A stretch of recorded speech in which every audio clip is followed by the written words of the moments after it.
And before this video begins, I'd just like to give a special thank you to my Asban Team level patron, Fallon Cortez. Thank you for supporting the channel. So, all the way back in 2022, I made a quick little video trying to predict what will happen in Series 14 of Doctor Who. Keep in mind, this was shortly after the return of Russell T Davies and the conclusion of Flux, so I didn't have any idea how things would pan out. You know, this was before Sea Devils, the Guardians of the Edge, Forced Regeneration, Tegan, Ace, Mel, and way before the 14th Doctor and Donna and all that wackiness of the 60th anniversary. Given how long ago this little prediction video was, I thought it would be fun to take a look back at what I thought might happen and see how close I was. Spoiler, not very. So, without any further ado, join me on a trip back to 2022 to see just how wrong I was when it came to predicting Series 14. We will see Daleks. Starting off with an obvious one, we're gonna see Daleks. We didn't see any Daleks. Yes, we're starting off this video with a huge miss. As I explained in that original video, showrunner Russell T Davies used the Daleks more in his first run than both Moffat and Chibnall ever did, so I highly expected he would be bringing back the evil Pepperpots for another round in Series 14. This was especially likely given their near yearly presence within the show, so it very much seemed to be an inevitability here, even though the whole Terry Nation Estate conspiracy is a bunch of nonsense as I explored a few months ago. Admittedly, the Daleks did make an appearance last year for Children in Need, but I won't count that because it's not even an episode of the show, let alone part of Series 14. In fact, we got almost no returning villains in Series 14, full stop, not just a lack of Daleks. The only villain in the series to return from the show's history was Sutekh, the villain from a story all the way back in 1975. Yeah, I don't think anyone would have predicted that back in 2022. So unfortunately, we start things off with a big 0 out of 1 in terms of predictions, because, like I said, the Daleks didn't appear at all in Series 14. Not as a main villain, not as a cameo, and not even as a background Easter egg or archival footage. Even if they appear in another minisode later this year or the Christmas special, it doesn't count as Series 14. So it's not looking good for my crystal ball so far.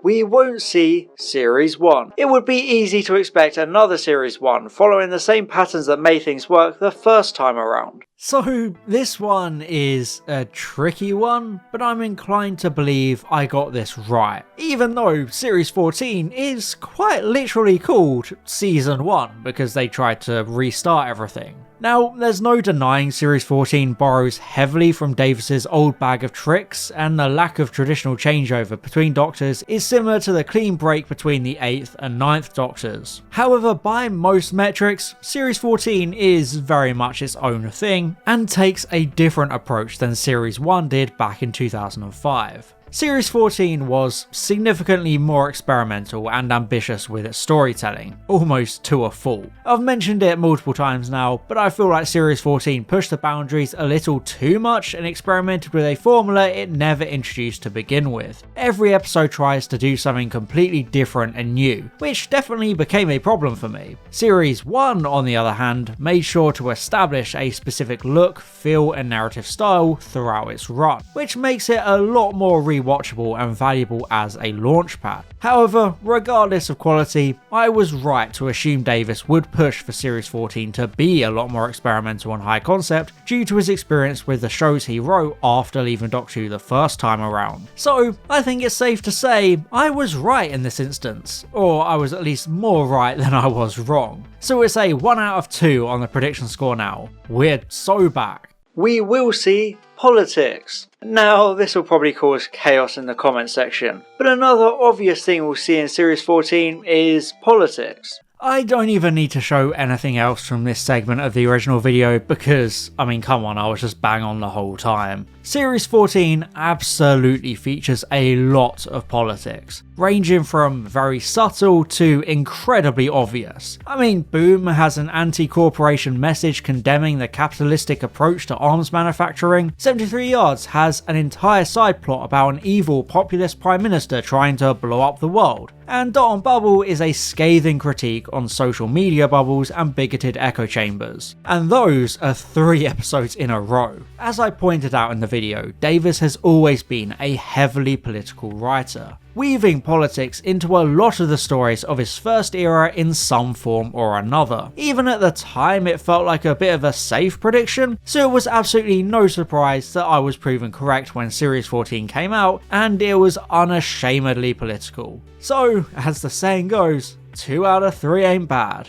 We won't see Murray Gold. Okay, so a lot of people won't like this one, but I think it is one of the more obvious of the bunch. When you work on a project for that long, the last thing you'd want to do is revisit it after just 5 years away. Yeah, so this was absolutely the biggest miss of that entire original video. I mean, hell, we quite literally see Murray Gold in Series 14, so I couldn't have been more wrong if I tried. Even in my video, I pointed out how Murray Gold has worked on almost every Davis project, so in hindsight, it should have been very obvious that he would return to the show alongside Davis. Starting with the Star Beast, Gold has composed every episode of the so-called RTD2 era. However, I've personally felt quite disappointed in his work on this series. There have been far fewer standout tracks than any series of the first Davis era, and I definitely don't like the title theme. He has created some good tracks like Ruby Sunday's theme and the endings of Dot and Bubble and Legend of Ruby Sunday, but on the whole, most of his tracks for Series 14 felt very flat and unremarkable for me. A far cry from his many memorable and scene-defining compositions in days gone by. But again, regardless of my own opinion on quality, I have to eat another slice of humble pie and admit I got this prediction exceptionally wrong, putting me back to a 50% with 2 out of 4. But while we're on the topic of Murray Gold, he still hasn't released that Series 10 soundtrack, and he probably never will at this point. I mean, there's no sight even of the 60th specials or Series 14 soundtrack, so you know, that's just great. We will see one companion. Since Series 14 is likely going to be somewhat of a reset like Series 1, 5 and 11, I expect Davis to take the TARDIS dynamic back to the basics. That means a singular companion to serve as an audience surrogate, introducing and reintroducing people to all the core concepts of the show. This feels like another safe prediction, but I was once again completely on the money, since Series 14 introduces the sole companion Ruby Sunday, who travels with the Doctor throughout the 8 or 9 episodes. Ruby is a fun companion and she's very much the main focus of the series. Her mysterious origins the entire main story arc of Series 14. Millie Gibson does a fantastic job in the role, and Ruby definitely serves that purpose of being an audience surrogate, guiding new viewers throughout the wild and crazy world of Doctor Who. However, I was wrong with my prediction that we might get a companion from a slightly different time period or planet, because I expected Davis to continue shaking up his companion choices like he did with his first era, since Rose, Martha and Donna were all different styles of characters. Ruby is very ordinary in that regard, essentially like a bunch of other companions blended together. But even though that minor prediction was wrong, the overall prediction of a singular companion was an absolute success, even if it was still playing it pretty safe. So that's now a 3 out of 5 on the score. I think I'm doing well so far. We won't be seeing the Time Lords. Therefore, the second destruction of the Time Lords won't be getting undone anytime soon, especially not in Series 14. Expect there to be 0 Time Lords apart from R1. This was another safe yet accurate prediction, since Series 14 does indeed only feature the Doctor in terms of Time Lords. Exactly as I predicted, Davis was in no rush to undo Chibnall's destruction of Gallifrey and the Time Lord race, and he used it as a tragic backstory much like he had done for the 9th Doctor back in 2005. There's a moment in Space Babies where the 15th Doctor laments the loss of his people, and Davis once again revisits the whole Last of the Time Lords moniker with the character. So the lack of Time Lords was a very accurate prediction, although there is a big technicality, and no, I'm not talking about the Doctor name dropping a bunch of Time Lords at the end of Space Babies. We still don't know who Mrs. Flood is, for example, whether she's a god, a secret Time Lord, or some other entity, so her presence could retroactively change this accurate prediction. But even then, there's Susan. Devil's Cord has the Doctor talk about his granddaughter Susan, the first Doctor's companion back in season 1 and the start of season 2, all the way back at the beginning of the show.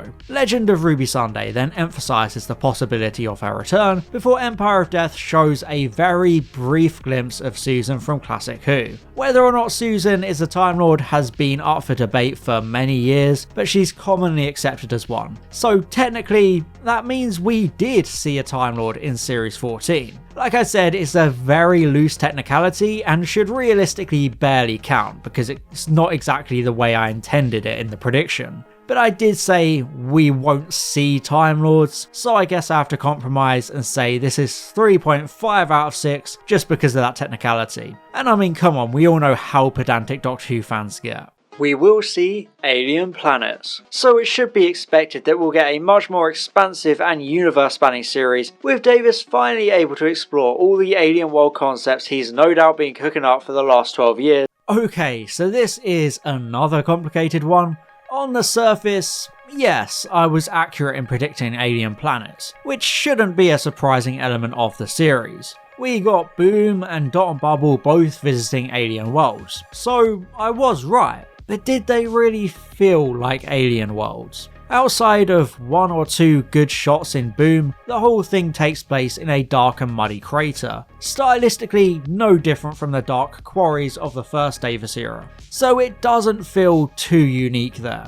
Similarly, Dot and Bubble also spends a lot of its time inside and in familiar looking territory, without pushing the boundaries of how alien worlds can look in Doctor Who. And more importantly, my prediction of a more expansive and universe spanning series was very off the mark, since the majority of the series still takes place on Earth, and it didn't feel very expansive to me. So again, whilst the generalised prediction was accurate, they weren't the exact kind of alien planets I was predicting in the video, so I'll give this another 0.5 score for balance, bringing us to 4 out of 7, and once again making me question that crystal ball I bought from that random guy in a back alleyway.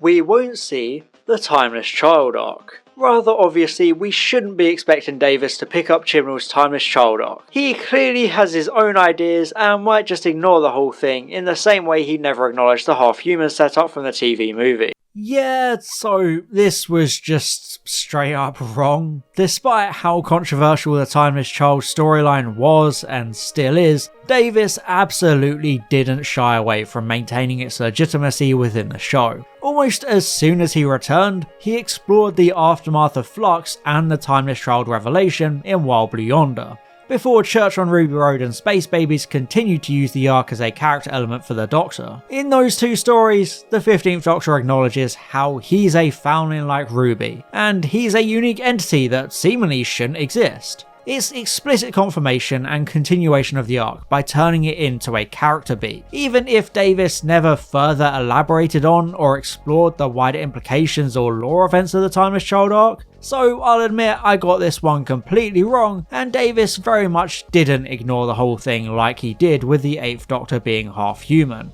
That puts me down to 4 out of 8 and back at a 50% prediction rate once more. It's so over.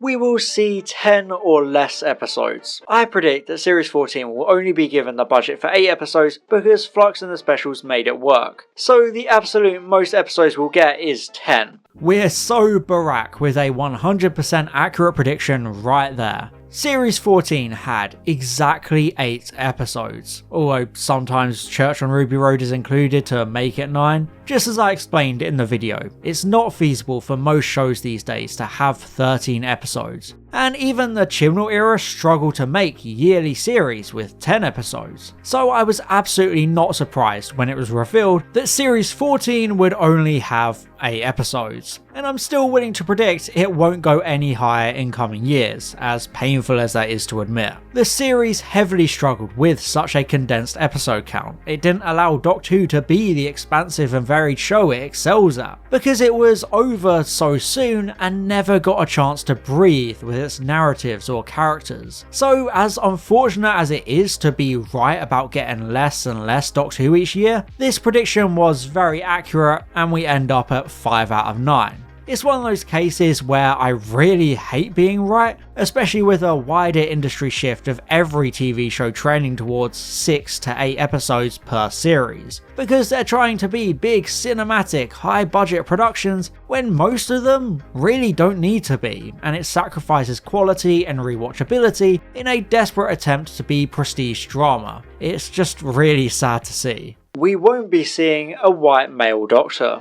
Closing out the list is probably the biggest aspect we won't have in Series 14, a white male Doctor. Okay, so I was right about this, at least in regards to Series 14 specifically. I was wrong that the 14th Doctor wouldn't be, since David Tennant came swanning back in for 3 episodes before disappearing again, but in the actual Series 14, we indeed didn't have a white male Doctor, since we had Ncuti Gatwa in the lead role. Gatwa is an incredible Doctor, bringing the incarnation to life in such an excellent way and really just walking into the role effortlessly with some amazing performances. I may have been off the mark by suggesting we'd have another woman in the role to prevent Jodie Whittaker feeling like an anomaly, but I was definitely right to predict Davis would seek to break boundaries by having a non-white male Doctor in Series 14. And like I said, Gatwa does an amazing job all series, and Dot on Bubble has that incredible ending where the Doctor's skin colour is used against him, and it's a great use of the change in race, providing some exceptional storytelling. I know the prediction was a bit of a safe bet judging by Davis's approach to media in the modern age, but hey, I'm at 5 out of 9 here, I need every win I can get, so I'll gladly take this one to bring me up to 6 out of 10.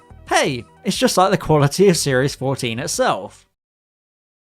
So that's my quick look back at my very mixed predictions of Doctor Who Series 14. Like I said at the beginning, these predictions were made 2.5 years ago, before we really knew anything about the series, so I'm pretty impressed that I managed to get so many right, even if those were very obvious choices anyone could come up with. I'm still not a huge fan of Series 14, I feel like it was a very flawed series all things considered, but it was definitely a step up from the more recent series. So it was nice to somewhat enjoy Doctor Who again, and I guess I kinda predicted that too. So even though I only got 6 out of 10 when it came to these predictions, I'm still somewhat happy with how the series turned out, even if it was very much a letdown in my opinion. I just hope Series 15 will come along and pick up the slack to improve things, and make me feel a little bit more optimistic about the future of Who.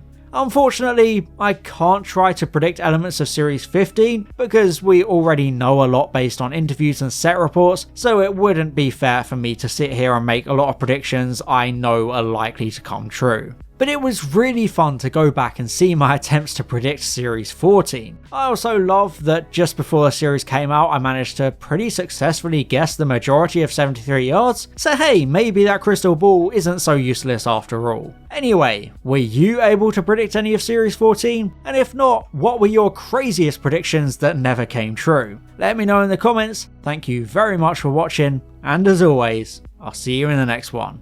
Bye bye. And I'd just like to give an extra special thank you to my Asbantium level patron Fallon Cortez, my Diamond level patron Glenna Clark, my Platinum level patrons Matthew Burns and Maximilian Foreman, and all my Gold level patrons Chris Douglas, Daniel Shillito, the 3 Railway Engines, and Tom Azar. Thank you so much for your support.